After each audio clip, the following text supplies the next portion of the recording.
Ika-6 na simbang gabi na sa Baclaran Church sa Parañaque, tinalakay sa homily ng pari ang pagiging sentro ni Jesus sa pananampalataya ng mga Kristiyano.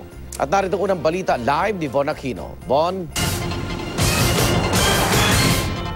Yes, Igan, buhay na buhay nga ang diwa ng Pasko dito sa Redemptorist Church sa Baclaran. Patunay nito ang mataimtim na pagdarasal at pagdalo ng mga mananampalataya sa Misa de Gallo.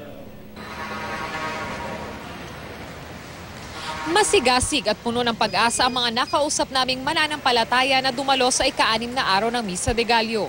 Matanda, bata at mga kabataan, sama-sama sa mataimtim na pagdarasal sa misa. Balak niyo ho ba kumpletuhin yung simbang gabi? Oo. Opo! Ano po yung hiling niyo ngayong Pasko? Good health, tsaka successful po yung business. Bakit ka nagsisimbang gabi? Natipan ko na. Makumplito man o hindi, yun ang paniniwala ko. Ano po? Na kung ano man ang kailangan mo sa kanya, ibinibigay niya. At siya'y parating, kaya ko ginagawa yun. Ramdam na ramdam ang Pasko sa loob at labas ng simbahan na puno ng Christmas lights at parol.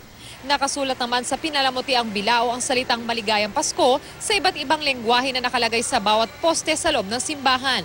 Ang ebanghelyo para sa araw na ito ay ayon kay San Lucas, kung saan binisita ni Maria na ina ng Panginoong Jesus si Elizabeth, na ina naman ni San Juan Bautista.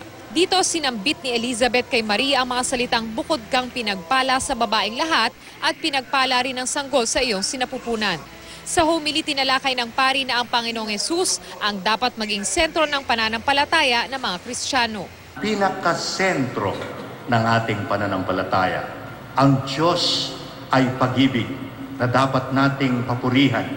Ang Diyos na lumikha ng mga bituin ng liwanag, sa simula pa lamang ay nag-alay sa atin ng pagmamahal, ng pag-ibig.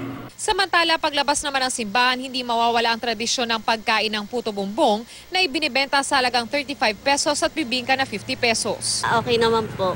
Lagi naman po kami ubos sa isang araw. Simula po yan nung may simbang gabi. Apo.